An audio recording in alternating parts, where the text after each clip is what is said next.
Good morning, everyone. Today I'm going to talk about the ASEAN Shine lighting program and what we've achieved this year. Just to give you a little bit of a background on ASEAN Shine lighting, the EENC SSN agreed to collaborate towards regional harmonisation on lighting in 2015. And the promotion of efficient lighting fits within the ASEAN Plan of Action for Energy Cooperation. And particularly LEDs are included on the action plans and initiatives of the subsector networks and specialised energy bodies, Phase 1 work plan from 2016 to 2025. In February 2016, we had an ASEAN Shine Steering Committee meeting, and they agreed to integrate lighting as a next product under the ASEAN Shine umbrella program. And the UN Environment, or UNEP, found some funding to support this program. Like the air conditioning program, the lighting program is designed to run for 4 years, from 2016 to 2020. We received some funding from the EU Switch Asia Regional Policy Support Component, as well as some funding from the Australian Government and the International Copper Association. It's coordinated out of the UN Environment Regional Office of Asia and Pacific under the United for Efficiency program. And we partner with the International Copper Association, the ASEAN Centre for Energy. UNEP also has a Centre for Excellence on Lighting, so we work with a lot of industry partners. We work with ASEAN ministries in each country, and we have formed a lighting policy and technical working group. Like the ASEAN China air conditioning program, we have a similar organisational structure. To the ASEAN China air conditioning. So ICA and UNEP have the Project Management Office, and we work with the Policy and Technical Working Group that consists of members from 9 ASEAN countries. And we report to the ASEAN Shine Steering Committee, who are the same as the ESC, same members as the ESC SSN.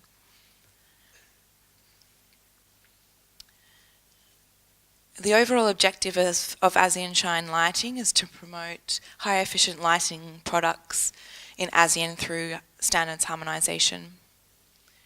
The long-term objectives is to reduce energy consumption of lighting products, limit greenhouse gas emissions, and enhance regional trade. We have a similar framework to ASEAN Shine air conditioning, where we've developed the program into 7 work packages. The work package 1 is the ASEAN Regional Lighting Market Assessment to understand what's going on in the market in ASEAN, to harmonise test method standards and establish mutual recognition agreements for testing reports. We will establish the ASEAN Regional Policy Roadmap for minimum energy performance standards, and national policy roadmaps, capacity building on monitoring, verification and enforcement, capacity building for lighting manufacturers, and consumer awareness.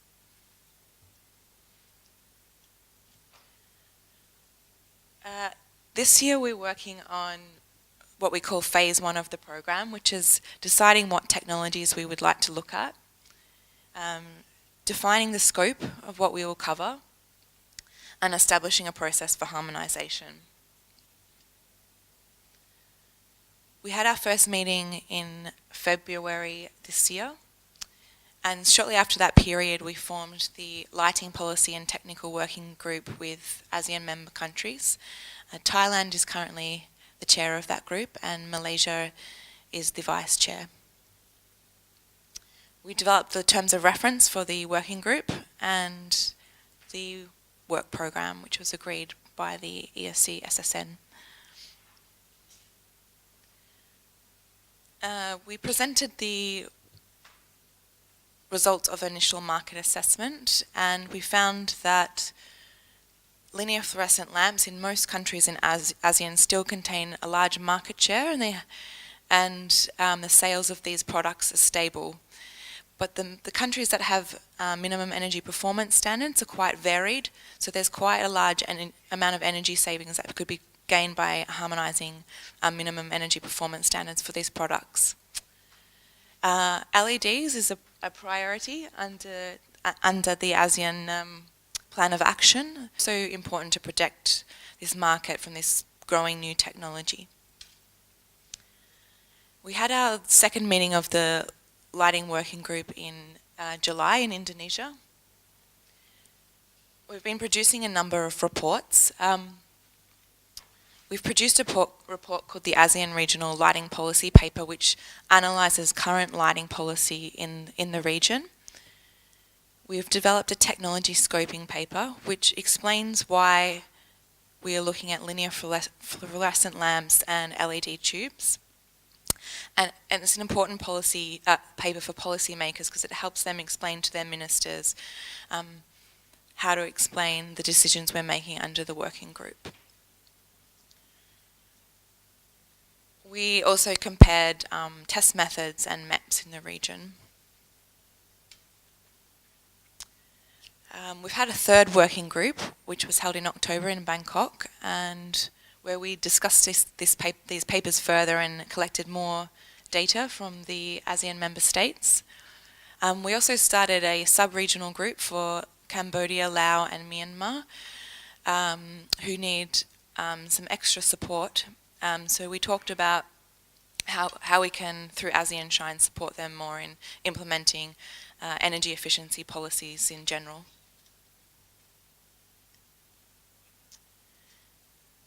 So as I mentioned, we only started this year, so we're finalising our reports. We're waiting on some data from some of the countries. We have some funds from the Australian government, and we're doing an LED benchmarking study. So we're collecting samples from all the ASEAN member states to determine what kind of products are available in the market and the efficiency of those products. Next year, we are going to establish the national country chapters. This will engage more government bodies within each country, and we will develop the policy roadmap for minimum energy performance standards. And we'll start the work on establishing the national policy roadmaps. We're going to start also working with national standards bodies. And something that I think is important is, and it's something that we've learnt from ASEAN Shine air conditioners, that we need to start thinking about consumer awareness for end users and with industry early on. So we're aiming to conduct a study on successful campaigns, successful consumer awareness ideas that the countries have already implemented for energy efficiency programs and how they could be implemented in lighting, both within the region but also internationally, and how we could adopt these in the local context.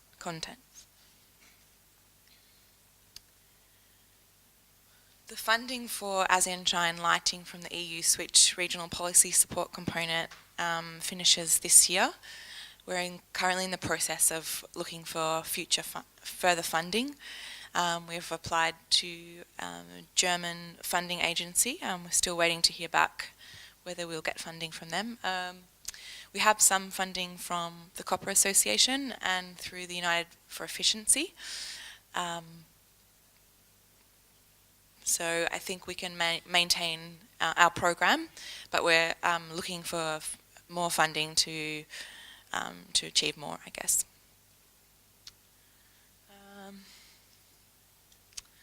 So I think that's all I have to say about lighting, but I can take any questions. If not, I thought something useful that we could discuss. We have our colleague from EESL here today, and he has a short presentation on the work that they're doing in India, and I thought this might be interesting. Thank you, Emily. Good morning to all of you.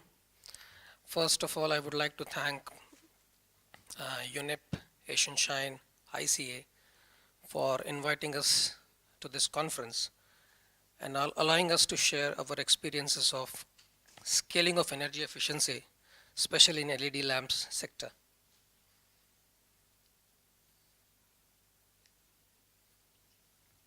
So who we are Energy Efficiency Services Limited from India. We are the largest ESCO in the world. We are backed by the government of India and promoters with a net worth of over 32 billion US dollars. We are being promoted as a joint venture by 4 top public sector enterprises of India, namely NTPC, which is India's largest power generating company, the Rural Electrification Corporation, which is leading the way for 100% electrification in India, Power Finance Corporation and Power Grid Corporation of India Limited, which is the largest power transmission company in India. We have a collective line of credit worth 525 million US dollars from KfW, AFD, and ADB, and discussions are underway with World Bank for a similar type of loan. We are implementing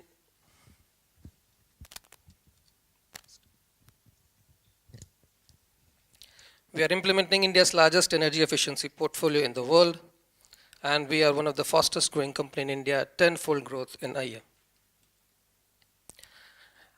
Value propositions of an ESSL, we excel in turnkey execution of the projects with no cost and manpower resources from utilities or municipal bodies.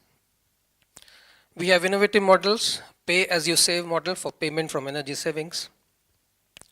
And we provide comprehensive solutions to include IT-enabled monitoring, this Ujala dashboard, utilization of local resources, mobile app for consumers, and call to action website for awareness. I led the way. We promote access to unelectrified households in sync with national policies. We are partnering with best international brand, Philips, GE, and Osram, and we are generating local employment and manufacturing capacity. We have a share capital of around 70 million US dollars. Our turnover has increased by 10 times from 10 million in 2014-15 to 110 millions in 15-16. And this year target is, in this financial year, is around 400 million US dollar. As of now, we have achieved or distributed 180 million LED lamps and 1.42 million street light we have replaced all over India. We have current pipelines of projects worth 2 billion to 7 billion over next to 3 to 4 years, which includes our new initiatives of selling 50 million LED tube lights, 10 million fans, 1 million agriculture pumps, municipal pumps, smart grids, buildings, etc. And we have innovative and flexible business models to suit local requirements. The business model we work on is entire upfront investment by ESSL in all the project. We do market aggregation to get economies of scale, best brands, and affordable rates. We have 2 different payment models. One is pay as you save. Repayment is done from energy and maintenance cost savings.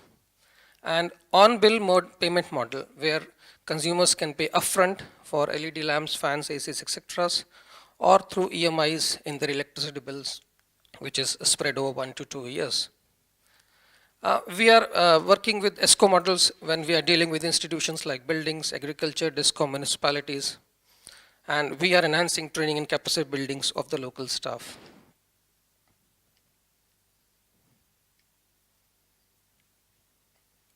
So we have two working models. One is performance contracting model, where we have developed a ESSL model based on our experiences, where ESSL is working as an ESCO. We have standardized methodology for energy audit pilot demonstrations. We have repayment models based on annuities as demonstrated as per the demonstrated savings.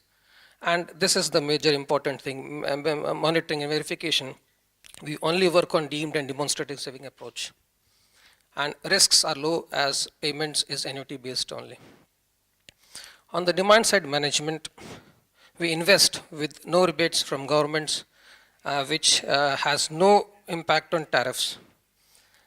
We design programs on turnkey basis, and we implement at no cost to utilities. There is no risk to utility. ESSL assumes all the risk. So this is our business plan. This is in Indian rupees. We are eyeing a revenue target growth of CAGR 131% for till FY 2020. And we are going to increase our employee strength from right now 536 as the business is growing till 2020. So what we have done today, we are running the most successful domestic efficient lighting program called Ujala, which is in Hindi means light. So in that we have total, as of now, we have distributed 180 millions of LEDs, which has resulted in an annual energy saving of 23 billion units. We have an avoided peak demand capacity of around 4,700 megawatt. ESSL investment is around 260 million US dollars, consumer saving $1,400 million, and we have reduced the greenhouse gas emissions to 18 million tons of CO2. What we do, we sell 2 to 10 numbers of 9 watt LED, which were priced at around 85 to 95 rupees. Now from December 1 onwards, we are going to distribute the lamps less than $1, around $0.8 for a lamp. We have an upfront payment model or through easy installments for 18 to 10 months. We provide distribution centers near to the consumers.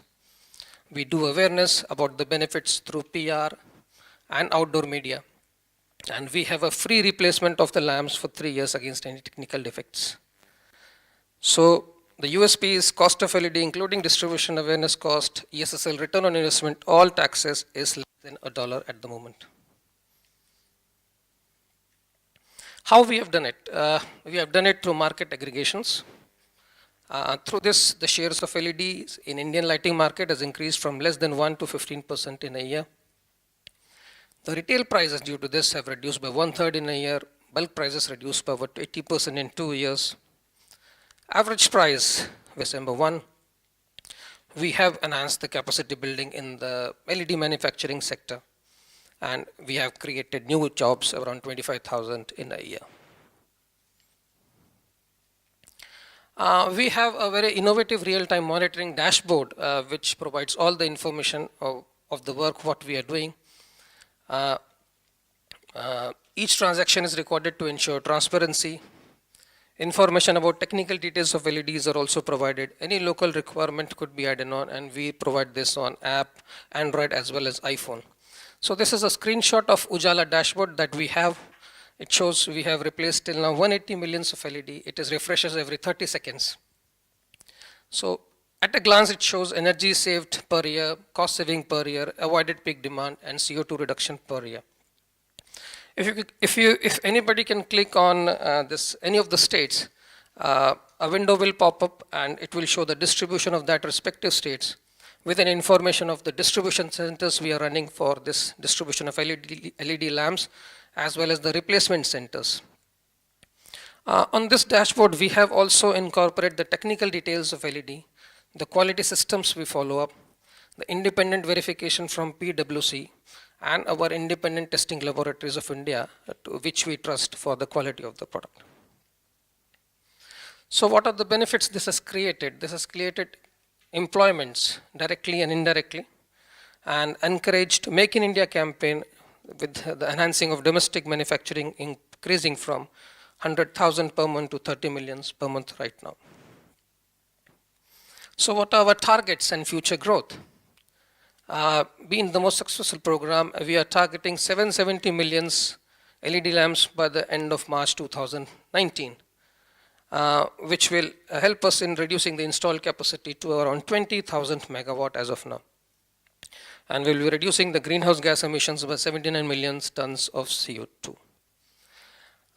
We are eyeing the energy efficiency market in India, which is estimated to be around $22.81 billion.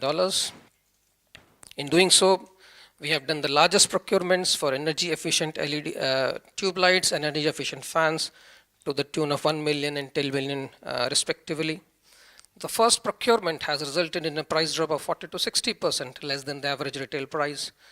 We are going to distribute tube lights for around $3.50 and fans for around $16 US. We are targeting distribution of 50 million tube lights and 2 million fans over the next 2 years.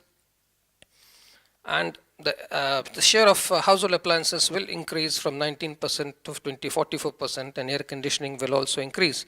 So that is what we are eyeing for in the near future. So we have other business models with us. We are doing great things in street light also. Our target is replacement of 35 millions of street lights in India till March 2019, avoiding 1500 megawatt of the peak capacity. So we do standardization of retrofits to match the necessary output in buildings, one-time demonstration to validate outputs and energy savings. We aggregate and have a transparent procurement procedure to drive down the cost. We do all this work on turnkey implementation and maintenance of the contract over a 5 to 7 year period. We have IT-enabled real-time monitoring of energy consumption for streetlight application. The program has been implemented in 10 states, 5 more to be added by December 2016. This is a slide of one of our projects which we have implemented, which has resulted in annual cost saving of $4.7 million. And this is the IT-enabled system wherein each street light can be seen with a button on the Google map, and when you click on that map button, you will find the status electrical parameters of that street light, whether it is functioning, what is the energy consumption, and all those things. Other scalable business model, agriculture pumping. Energy efficiency improvements are like between 25 to 30% are possible by replacing old inefficient pumps. We would be investing in upfront awareness, distribution, and maintenance. We'll be recovering the investment through monetization of energy savings. We will be giving the free of cost pumps to farmers with maintenance support for 5 years. And those pumps are remotely operable, tamper proof through control panels for real-time monitoring and remote access to the pumps. These are the few pilot projects which we have completed till now for the agriculture model, and we have achieved energy saving of around 37%, 25 to 37%. We are also doing business model for public buildings. Right now we are doing it only for the government sector. This is one of an example, Niti Aayog building in New Delhi. So where we have, sorry for the slides which is cut from this side. We have done, we have replaced the old fans with Bureau of Energy Efficiency 5-star fans. We have retrofitted the ACs with 5-star ACs. We have done EMS systems, and this is the capital expenditure and estimated energy saving. And we are into water and sewage pumping also. We have signed an MOU with Ministry of Urban Development in India to undertake energy audit and replacement of inefficient pumps in urban local bodies. So we will be doing this work on the same streetlight service model where we will maintain those things for 5 to 7 years. And you can see avoided peak capacity is likely to be reduced by 600 megawatt and reduction of CO2 by 3.9 million tons. An annual monitoring saving of approximately 0.5 billion euros. We are into off-grid solar street light. This is the last slide, pardon me. We are into off-grid solar street light systems as well. Objective is to provide standalone off-grid solar street light system for public use. This has been promoted by Ministry of New and Renewable in India under off-grid and decentralized solar application scheme. The budgetary allocation is $72 million US. Number of solar street lights to be installed is 0.3 million.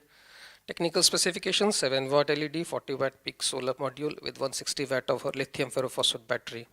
And performance guarantee requirement is 16 lux at a height of 4 meters. We have started the implementation of this program. And these are the few pictures of the street lights, what we are implementing right now.